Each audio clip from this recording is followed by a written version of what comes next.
কি বলছো? তোমার তো ক্ষয়ক্ষতি প্রত্যেক বছরে বেশি হয়, এবার আবার তার থেকে বেশি হয়ে গেল নাকি? এই যে প্রাকৃতিক দুর্যোগ রেমালে।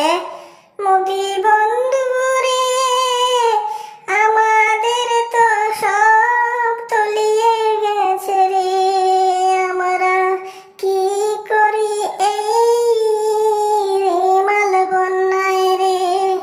হাসিনা বান্ধবী, ও হাসিনা বান্ধবী, আচ্ছা কোনো চিন্তা করো না, ঠিক আছে। আমি একটু ব্যস্ত আছি, সেজন্য ভালো মতো কেয়ার নিতে পারছি না, তবুও খোঁজ খবর নিতেছি। মোদি বন্ধুরে, ও মোদি বন্ধুরে, তুমি খুব সহযোগিতা করো বন্ধুরে, না হলে এবারে আমাদের শেষ, অনেক ক্ষয়ক্ষতি হয়ে গেল বন্ধুরে। হাসিনা বান্ধবী, ও হাসিনা বান্ধবী, ঠিক আছে চিন্তা করো না, তুমি কিচ্ছু চিন্তা করো না, আমি তোমার পাশে